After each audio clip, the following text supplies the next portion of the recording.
ตอนนี้ฝนตกคม11นะครับผมโอ้ยเฮ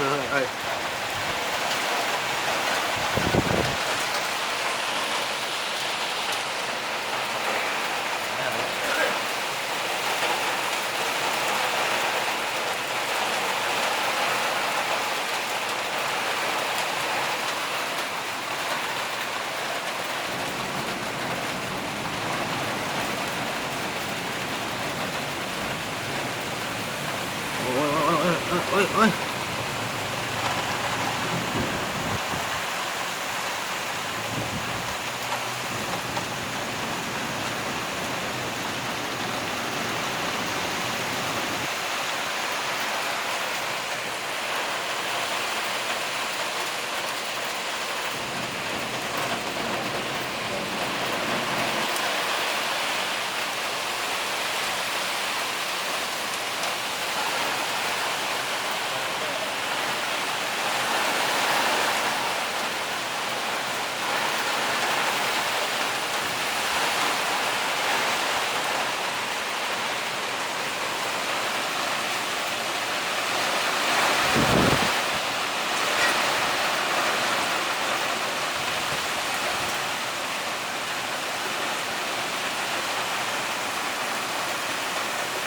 สวัสดีครับผมกำลังถ่ายคลิปครับ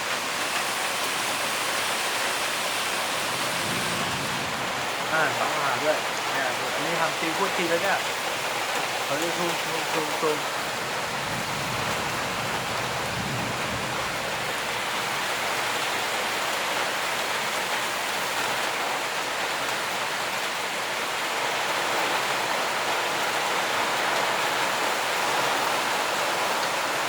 ไม่รอดที่ไหน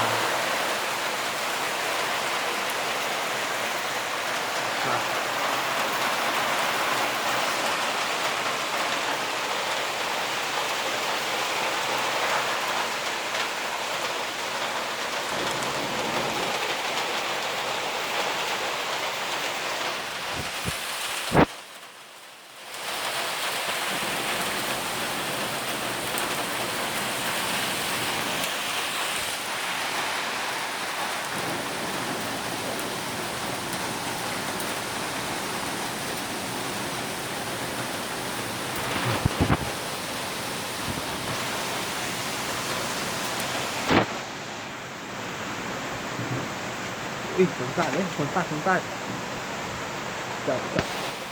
แล้วเนี่ยน้ำเข้า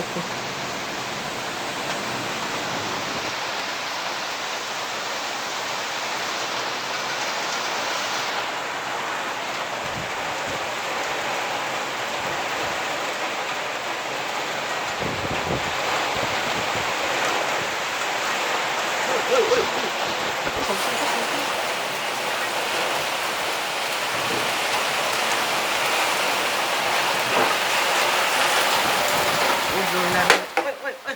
ดึงหัก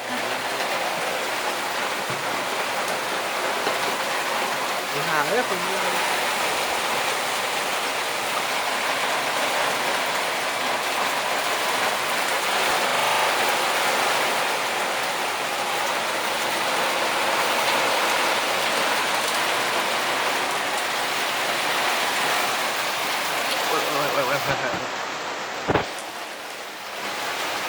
ทำไป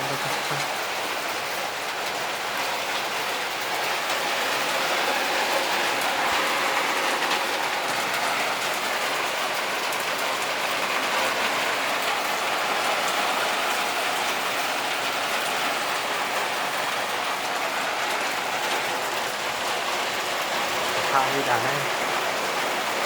นอนนะตรง